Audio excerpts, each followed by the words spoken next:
All right, folks, here we go with the notes for Chapter 8. And the way that we buy and sell when it comes to media has changed over the past 20 years or so, largely because of the way that the online world has reshaped things.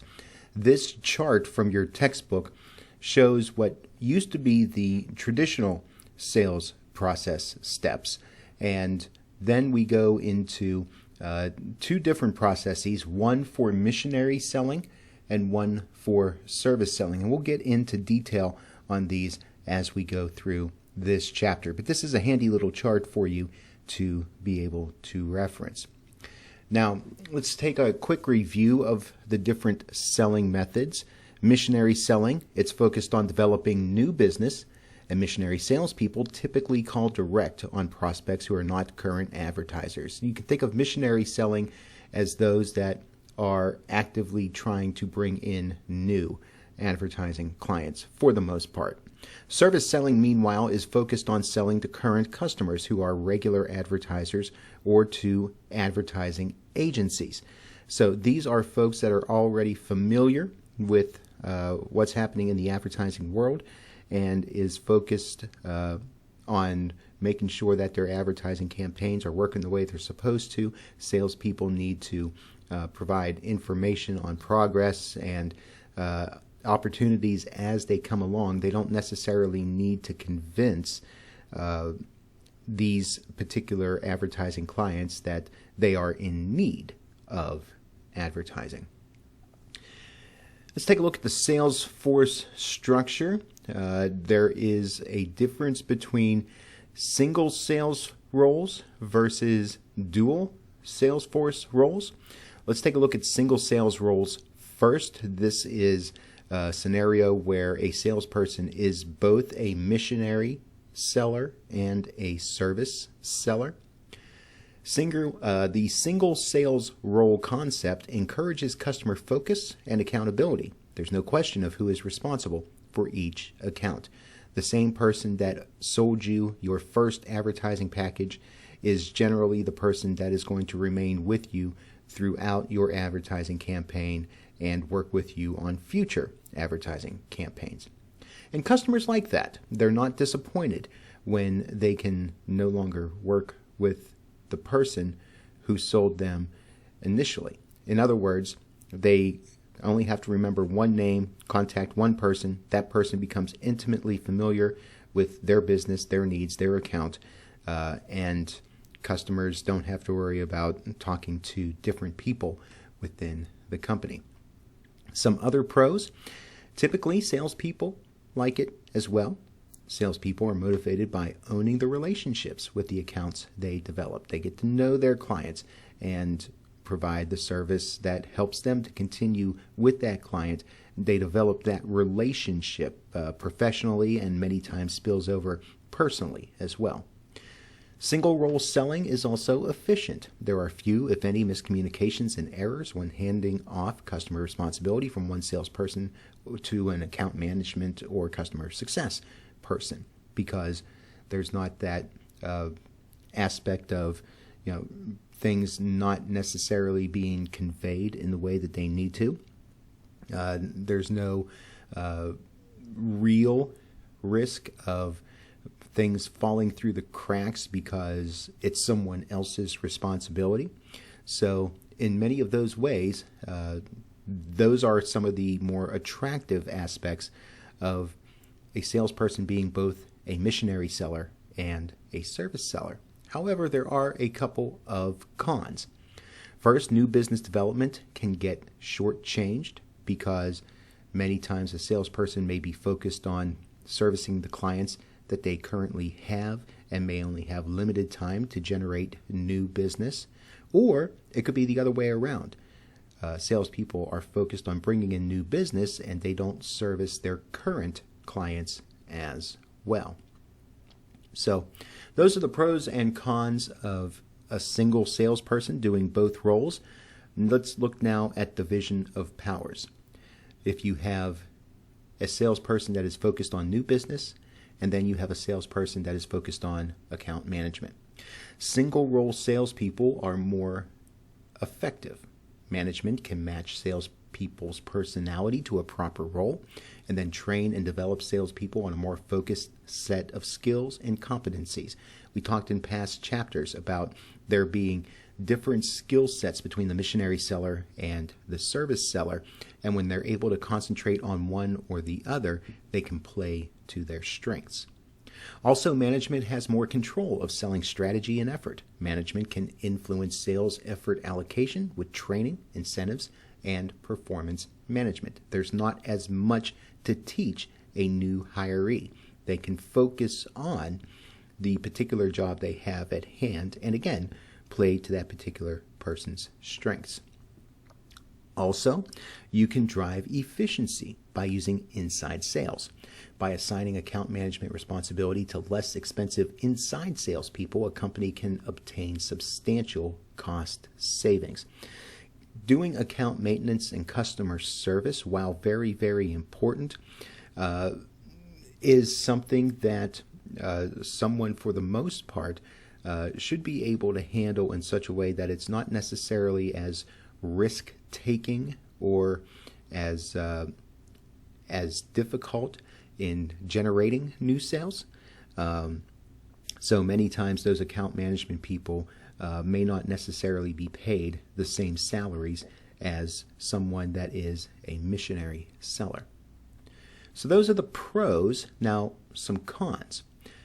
Continuing effort is required to ensure efficient, effective, and seamless transfers of account responsibility from a missionary salesperson to an inside salesperson. So that aspect where things can get lost in communication, there has to be a concerted effort to make sure that those things don't happen. So there's a need of being able to define how and when the handoff from a missionary salesperson to a service salesperson should occur. By specifying the transition steps required and which sales role is responsible for each step, management can see that nothing falls through the cracks in an account transition. Ensuring customers see value in the transition is also going to be a challenge because, again, customers like familiarity. They like to deal with the same person as often as possible. So customers that have become comfortable with the person they've been working with, they need to know that the transition is aligned with their best interest, that they're going to be handed off to someone that is specialized in making sure that the customer is going to realize success with their advertising campaign and be able to focus more intently on any problems or concerns that arise during their advertising flight. Let's focus now on missionary selling, and we're going to talk about the buying process when it comes to missionary selling. So these are the steps that generally an advertising client is going to follow when they purchase an advertising campaign. First off, recognition of needs. Virtually every business advertises in order to get customers. Nobody advertises simply for the sake of doing advertising. It's an expense. It's an expense they'd rather not make. But if they're going to make the expense, they want a return on that investment. So in most cases, they're trying to get customers or they're trying to increase sales. Some people are just trying to create awareness of their company or a product or a service, maybe like a public relations campaign. But for the most part, advertisers are trying to get customers, get business. The vast majority of missionary media selling is focused on persuading a business either to advertise in a particular medium or to invest more in that medium than in another medium. So this is that selling is educating aspect, helping a potential client understand the value of a particular medium, whether it's television or radio or online or print or whatever the case may be. Talking about the strengths of that particular medium, and then again, moving from there into their particular company within that medium. Step 2, narrowing of alternatives. Once an organization recognizes the need to advertise, the next question is going to be where. In other words, in which medium they're going to use. What is going to be the best platform for them to use? Will they work better in print? Will they work better on radio, on television? They need to make those decisions. Many people in businesses at the small and mid-sized market level tend to be inexperienced generalists, and they're not experts in marketing and advertising. So they need to be educated on the various media and the benefits, the advantages, technical requirements of those media.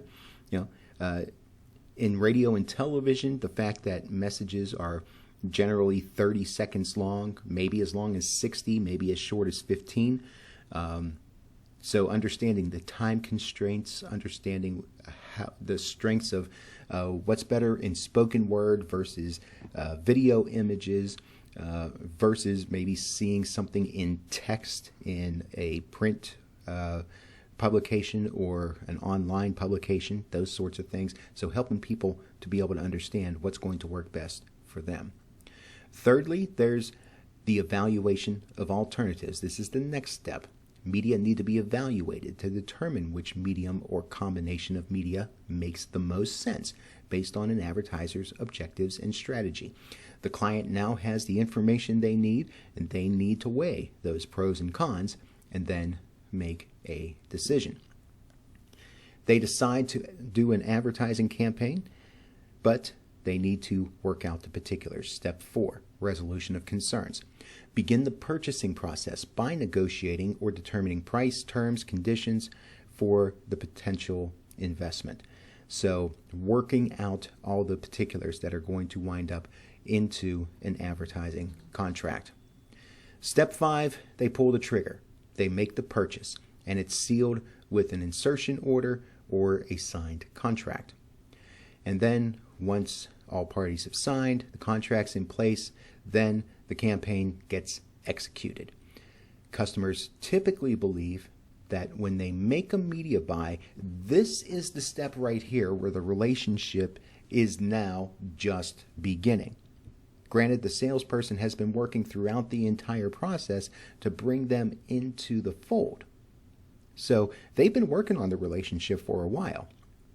But this is where the advertiser starts to see the value in investing in that relationship, because they now that they've bought something want to see their campaign get serviced in the best possible way. So that's missionary selling from the perspective of the buyer. Now, let's look at it from the perspective of the salesperson. First off, prospecting and qualifying. Let's define these terms. Prospecting is finding potential customers. It's creating opportunities, looking for opportunities for people to approach to solicit an advertising campaign from. And there's many different sources from which you can find prospects. Other media, competing media, billboards and supermarket posters, flyers, referrals from friends, networking within a chamber of commerce or some other organization. The possibilities are endless for finding businesses that might value advertising with your company. Then qualifying is finding the right potential customers. So you want to make sure that who you sell to is someone that is actually worth selling to. They have the money to advertise. They have the budget for it. They pay their bills on time. Someone for whom the timing is right for advertising, because they have a problem they need to solve, and advertising can help them with that. And then those who are a logical fit with what you are selling. In other words, you have an audience that is going to appeal to that potential advertising client. Step number 2, researching insights and solutions. Conduct research to learn about your target account's business model, seasonality, size, advertising problems, competitive challenges, marketing and creative strategy. Learn everything you can about that particular business owner, that particular business, that particular industry. Analyze available data for some insights that might help the account. try to figure out a little inside baseball, if you will. And then learn personal information about the person you will be calling on. Find out what their interests are. Maybe find out a little bit about their family. Learn about where they're from, if they're local or they've moved from somewhere else.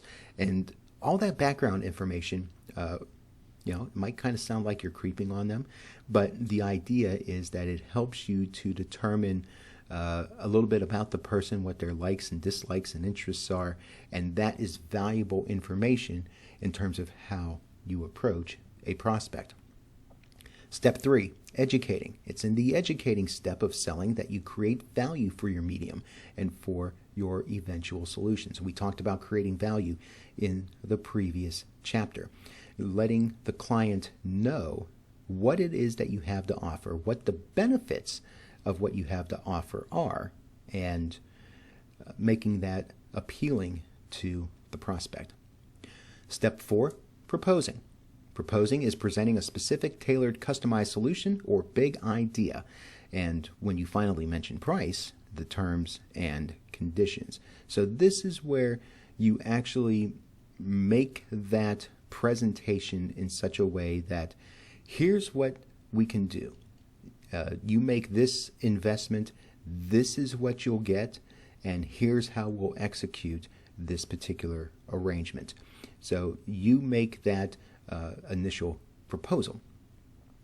Once that is presented to the client, there's going to be a process of negotiating and closing. This is the step where you get acceptance of the price, terms, and conditions.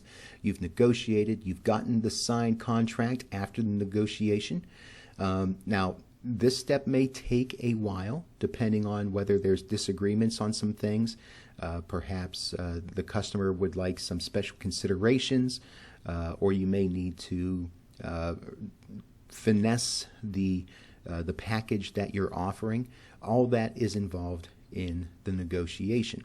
The main thing here to keep in mind is that when you're negotiating with a client, the end result that you're looking for is that you have a solution in which both sides of the negotiating process win, both the advertiser and you as the salesperson.